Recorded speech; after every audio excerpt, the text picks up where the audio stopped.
What's up guys, Houndish here, and today we're jumping in with some Destiny 2 news and updates. There'll be a bit of discussion in here as well. Bungie recognised some funny glitches with Rushdown, talk about an important account linking update, we'll speak as well about upcoming content and reveals, Heresy progression, and a handful of other things in the video. So guys, if you enjoy this one, a rating really does help us out. Now though, let's get into it. First up, the Destiny 2 team said, "We didn't think we'd be sending an email titled Jimmy, aspect of placeholding as returned in Guardian Games, but here we are." And that is literally one of the names for a Guardian Games boss in Rushdown at the minute, and it's the one that was part of the Whisper mission originally. There was a glitch, I think, at the start of this episode, or it might have been in Revenant, but basically the boss was renamed, and obviously it's a dev thing that was never supposed to get into the game. They fixed it in the Whisper mission, but the version of that boss in Rushdown indeed comes with that name, which is quite amusing. The Rushdown bosses do change on a daily basis though. A lot of people have been talking about how fun that mode is, so share your thoughts on it below. Otherwise, Bungie highlight there's an account linking update. This might be important for some players, and they say we have an important update regarding account linking on Bungie.net, as for a while now we've allowed players to link multiple authentication methods to a single Bungie.net profile, and we'll continue to allow linking accounts in this manner, but are taking away the option to unlink an account once it's been linked to your Bungie ID. The only exception will be Twitch.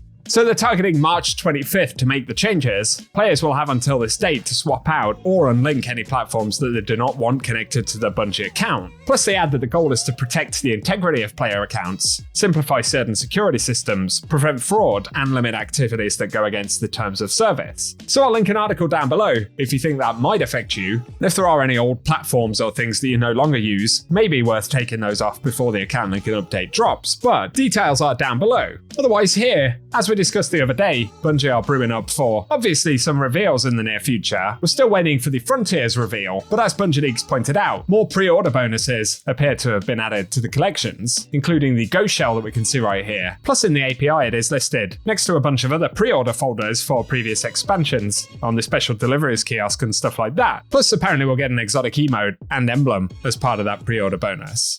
Otherwise, for rewards in Heresy, at some point in Act 2, we are going to get the Stasis-themed armor ornaments. We can't say exactly when, but they're going to show up at Eververse probably very soon, as we're going to be in Act 3 in a little over 3 weeks' time from now. When that rolls around, of course, eventually we'll get the Ride of the Nine event. Bungie have yet to confirm an actual release date, but it's certainly looking like another version of something like Into the Light, as there will be an individual title for it. We can see an icon for that right here, plus there'll be an emblem tied to the heavy metal game mode, which has the same symbol. So there'll be another theme or overarching title for this event probably, because these things don't specifically carry the Rite of the Nine theme, so quite possibly be a little bit more to it than just the dungeon part, but that's cool. Additionally, as Bungie said the other day, they are going to let us actually keep hold of early Rite of the Nine weapons that we picked up when that glitch happened at reset, so if you were lucky enough to grab any of them, we should be able to keep them. Plus, Bungie did say they would fix illegal perk rolls that shouldn't have happened whatsoever. So it sounds like maybe we're just sort of getting some free Rite of the Nine weapons early when the patch actually drops to enable that event, as presumably they will convert to the new versions, I'm not sure. That'll be interesting either way. And further on the subject of the event potentially having other components, there are some interesting event currencies in the database right now that we can see right here. We don't know a whole bunch about exactly what they're going to do, obviously, but again, icons for them that match in with that kind of Triumph theme, like we see with the sword icon on the title. So it's certainly going to be an interesting one, and give us any thoughts you have on it below. A final mention linked to Act 2 and 3 though. Firstly, that triumph in the title to complete all of the side quests via Sloane's dossier linked to Heresy's first act. A bunch of the quests for that weren't actually available during Act 1, so the description for it is probably incorrect, but we got access to the Willbreaker's Shards quests with the reset this week, and it now also lists Vengeance quests for the final 6, so at the very latest those should be available by the time Act 3 drops. Another mention related to Act 3, but given that we know we're going back to the Sunless Cell Strike, there's a cool emblem in the database which probably won't be earned via gameplay, but it's called Break Free, and it's unlocked by a special offer, and we can see what appears to be a Darkblade type enemy on the icon for that one, so just something else linked to some of the Act 3 content. And speaking of Act 3, my final mention on that subject, but it's looking like the Dreadnought will once again get some updates. And one of the most significant things, as shared by Nath30 right here, is that the Hull Breach zone of the Dreadnought will indeed be coming back as well.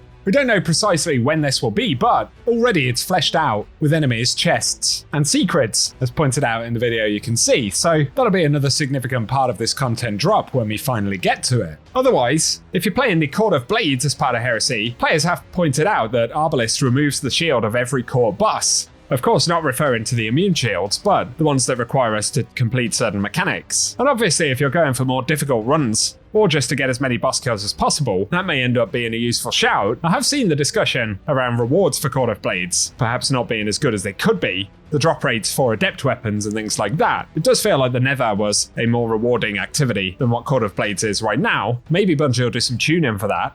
But that's the Arbalest thing. Otherwise, players are discussing Barodiad and its ability to actually put out a little bit of damage, at least for a primary exotic, with the Path of Ambition perk, which is called Taken Ambition, and reloading on full panic response will launch that barrage of blight at targets, which explodes. So Barodiad, with things like Peacekeepers, Strand Surge mods, and Radiant, put out 1.5 million damage on the Ogre in Grasp of Avarice, according to ActiveAd on Reddit. So just something worth thinking about. Obviously, it demonstrates its ability, given that the weapon's been adjusted, so give us your thoughts about that. Finally though, in terms of my impressions for Act 2, I'd say really overall, it's the continuation of what is probably the best episode of the year. There's certainly a nostalgia component to that with the Dreadnought coming back, but the Act 2 story so far, even though we've only had the first week, has dropped one of the best cutscenes we've ever had for Destiny. And in terms of it feeling like an update for the game, obviously we got the Lotus Eater this week and Guardian games as well, so it's felt like a pretty content-packed drop versus what we would normally see for a second act. And despite some of the other complaints around bugs, issues in the game, which, yes, at the moment, we're seeing a lot of that stuff. I do feel like it's kind of a shame that Bungie couldn't have hit this level of quality for episodes earlier on in the year, as we've now got that strange effect where some of the best content for the entire year is ending up being some of the least played content, right? Because a lot of players have moved away since Final Shape. And that must be frustrating for some of the developers for sure. Overall though, very good offering of new content for Act 2. And as we're getting a bigger picture for Heresy overall, safe to say it's been the best episode all year. I think most players are in agreement about that. Hopefully though, we can stay on this trend as we head into Frontiers. Share your thoughts in the comment section. For today though guys, that's really what we've got to speak about, but I will keep you posted with Destiny news as always. We get an update on Tuesday, as well as the next reset and the continuation of the story for Act 2. So I'll keep you posted on that. For now, if you've enjoyed the video, a rating really does help us out below. Get subscribed to the channel as well, as we'll have plenty more to speak about in the coming months. But for now, thanks for watching, and I hope you guys have an awesome day.